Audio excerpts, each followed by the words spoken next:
नमस्कार दोस्तों, मैं संदीप कुमार कौशिक आप सभी का आपके अपने कार्यक्रम एस्ट्रोनॉमोलॉजी में हार्दिक स्वागत करता हूं। दोस्तों, आज हम बात करने जा रहे हैं कन्या राशि की। कन्या राशि में हम शनि के नक्षत्र परिवर्तन की बात करेंगे जो 3 अक्टूबर को हो चुका है, और दूसरी बात करेंगे गुरु के वक्री होने की जो 9 अक्टूबर को हो जाएगी। इस समय जो शनि चल रहे हैं कन्या राशि के 6ठे भाव में चल रहे हैं, और जो आपके गुरु हैं वो चल रहे हैं भाग्य भाव में। ठीक है, तो शनि जो है 3 अक्टूबर को जो इन्होंने अपना नक्षत्र परिवर्तन किया, पूर्व पथ से निकल के राहु के नक्षत्र सतभिषा में प्रवेश कर चुके हैं, और गुरु जो है वक्री हो रहे हैं वो 9 अक्टूबर को हो रहे हैं। सुबह 10:01 तक हो जाएंगे, और यहाँ पे अगर आप लोग देखें तो 4 फरवरी तक, ठीक है ना, वक्री रहेंगे। ये सुबह 12:10 पे हुए थे नक्षत्र परिवर्तन शनि का, ठीक है ना, और ये जो 27 दिसंबर 2024 को रात 10:42 तक इस नक्षत्र में रहेंगे, यानी कि राहु के नक्षत्र में।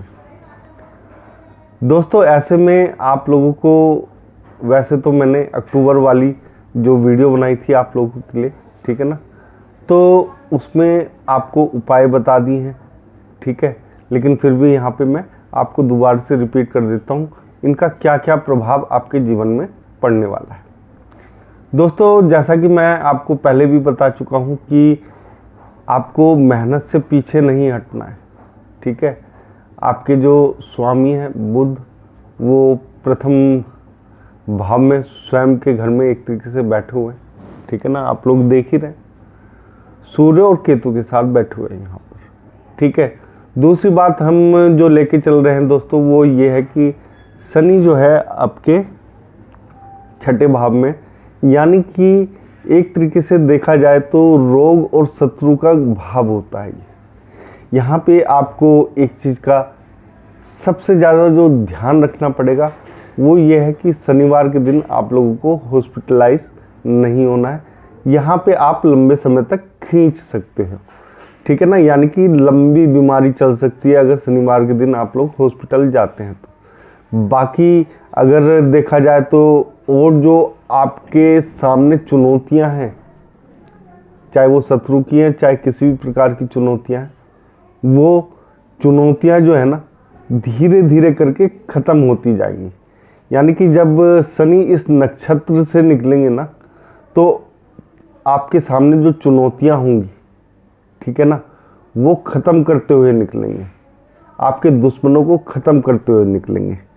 यहाँ पे आप लोगों को मैंने जैसा पहले भी बताया, ठीक है ना, एक उपाय करना है, ठीक है।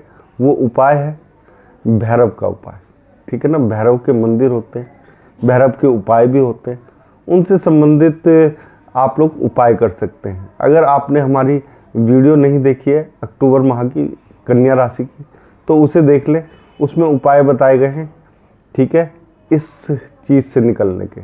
फिर भी अगर आप लोगों के मन में कोई कन्फ्यूज़न है तो आप लोग जो है कमेंट में आप हमसे पूछ सकते हैं कि क्या उपाय किया जाए। दोस्तों, यहाँ पे शनि जो है एक तरीके से आपके खर्चों को बहुत ज़्यादा कंट्रोल कर लेंगे, ठीक है। यहाँ पे उतने खर्चे नहीं हो पाएंगे जितने आप लोग सोच रहे हैं, और इन खर्चों की वजह से, ठीक है, आप लोग थोड़ा सा एक कदम आगे बढ़ते हुए कार्य कर सकोगे।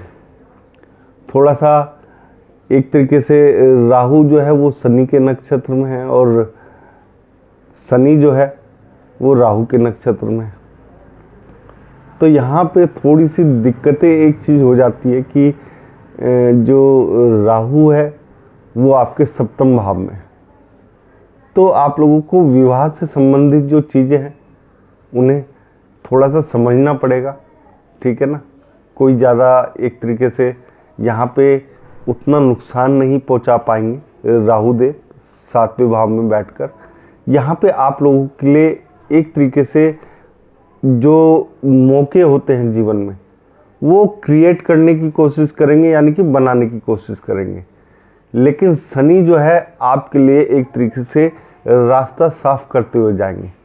मेहनत आपको ही करनी पड़ेगी, क्योंकि गुरु जो है त्रिकोण में बैठे हुए हैं, यानी कि 9वें भाव में, भाग्य भाव में। भाग्य भाव में बैठकर और वक्री भी हैं। ऐसी स्थिति में देखो आप लोगों को ज़्यादा समस्याओं का सामना नहीं करना पड़ेगा। कुछ पेट से संबंधित समस्याएं आपको हो सकती हैं, या आपका उल्टा पैर जो है थोड़ा बहुत वहाँ दिक्कत हो सकती है, ठीक है, घुटनों से नीचे। तो इन समस्याओं को आप लोगों को समझना होगा, उन समस्याओं को देखकर आगे बढ़ना होगा। दोस्तों मैं एक बात आप लोगों से कहता रहता हूँ कि ऐसा है कि उपाय करने के साथ साथ आपको चिकित्सा जो पद्धति होती है ना, ठीक है ना, उस पर भी आप लोगों को विश्वास करना चाहिए, ठीक है ना। क्योंकि ऐसा नहीं है आप कोई एक तरीके से प्रयत्न ना करें अपने शरीर के लिए और आप सोचें कि उपाय करेंगे तो सही हो जाएगा। उपाय जो होता है दोस्तों वो इसलिए होता है कि आप उस समस्या से आराम से निकल जाएं, उसमें इतना कष्ट ना हो, ठीक है। लेकिन इसका मतलब ये नहीं है बिल्कुल भी कि भाई आप लोग किसी डॉक्टर को ना दिखाओ। डॉक्टर को दिखाना जरूरी होता है, आपका स्वास्थ्य अच्छा रहेगा तो जीवन अच्छा रहेगा, ठीक है। तो यहाँ पे शनि जो है आप लोगों के लिए बहुत ही फायदेमंद साबित होंगे। लेकिन एक चीज़ मैं पहले बता रहा हूँ, क्योंकि गुरु 9वें भाव में है, यहाँ पे आपको मेहनत बहुत कराएंगे। मेहनत कराएंगे तो फल भी देंगे। ऐसा नहीं है कि गुरु मेहनत करा के आपको छोड़ देंगे, फल नहीं देंगे। गुरु यहाँ पे आपको फल भी देंगे। यानी कि आपका भाग्य जहाँ जहाँ रुकेगा वहाँ वहाँ उसे आगे बढ़ाने का कार्य करेंगे। यानी कि आपके भाग्य को रुकने नहीं देंगे, ठीक है। क्योंकि आप लोग, यहाँ पे मैं पूरी कुंडली की विवेचना नहीं कर रहा हूँ, खाली राहु और गुरु के बारे में बता रहा हूँ दोस्तों, ठीक है। बाकी आप लोग देख सकते हैं पराक्रम भाव में कौन बैठा हुआ है, शुक्र बैठा हुआ है। और पराक्रम में अगर शुक्र आ जाए तो कैसा होगा पराक्रम, आप लोगों को मालूम है, ठीक है ना। तो इस चीज़ के इसीलिए मैं कह रहा हूँ दोस्तों, मेहनत बहुत कराएंगे आपसे गुरु। तो इस मेहनत को आप लोगों को एक तरीके से चैलेंज समझ के लेना है। क्योंकि देखो जब तक आदमी चैलेंज नहीं समझेगा ना किसी चीज़ को, तो वो बेकार है उसके लिए। आगे बढ़ना है तो चैलेंज लेने ही पड़ेंगे, एक्सेप्ट करना ही पड़ेगा हर चीज़ को, ठीक है। उस चीज़ को एक्सेप्ट करके ही आप लोग आगे बढ़ पाएंगे, जीवन में आगे बढ़ पाएंगे।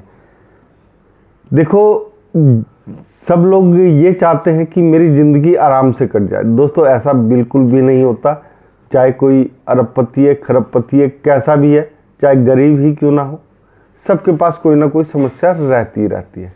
किसी के पास कुछ है तो किसी के पास कुछ है। तो इस चीज़ में ना उलझें कि मेरा जीवन शांति से चलेगा दोस्तों, ठीक है ना। मैं पहले बता चुका हूँ, 6वां, 8वां और 12वां भाव ऐसे होते हैं जिनमें आप लोगों को आगे बढ़ने की प्रेरणा मिलती है। किस क्षेत्र में बढ़ेंगे, किस तरीके से बढ़ेंगे, उस बारे में बताया जाता है, ठीक है। कितनी मेहनत करेंगे, क्या क्या पीड़ाएं आएंगी। तो देखो जैसा कि आप लोग एक तरीके से देख ही सकते हो कि यहाँ पे शनि बैठे हुए, तो शनि जो है विरोधियों को तो शांत कर देते हैं, लेकिन थोड़ा सा आप लोगों को दिक्कत भी दे देते हैं।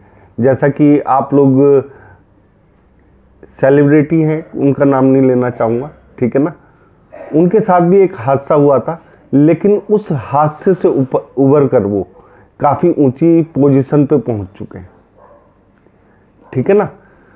तो इसी तरीके से दोस्तों जब भी 6वां, 8वां, 12वां भाव भरा हुआ होगा आपका, या जिसकी भी कुंडली में भरा हुआ होगा, उसके सामने जीवन के सबसे ज़्यादा चैलेंज आएंगे।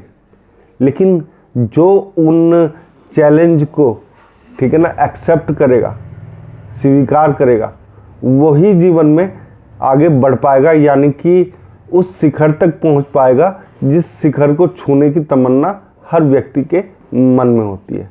गुरु यहाँ पे आपको भाग्य भाव में यही समझाते हैं कि बिना मेहनत मैं कुछ नहीं दूंगा। यहाँ पे अपने गुरुओं की, बड़ों की आप जितनी हो सके उतनी सेवा कीजिए, ठीक है ना। गुरुओं का तो सम्मान करना ही चाहिए दोस्तों, ठीक है ना। बिना गुरु के सम्मान के कुछ नहीं है। यहाँ पे आप लोग गुरु का जितना सम्मान करेंगे, आपका एक तरीके से देखा जाए तो सब कुछ अच्छा होता जाएगा। यानी कि जो थोड़ी बहुत रुकावटें भी आती है ना, वो थोड़ी सी ऊपर नीचे होके निकल जाएंगी। ज़्यादा बड़ा झटका नहीं लगेगा, ठीक है। ज़्यादा मेहनत नहीं करनी पड़ेगी।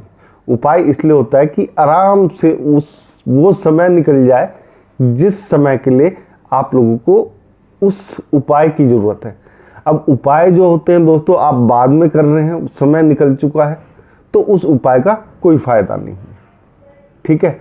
तो समय रहते अगर आप लोग उपाय करते हैं तो वो उपाय जो है आपका जीवन बदल देते हैं दोस्तों। अगर आप लोगों को हमारा ये कार्यक्रम अच्छा लगा है तो लाइक, शेयर और कमेंट में जय श्री राम जरूर लिखें। और आप सभी को भी दोस्तों हमारा जय श्री राम।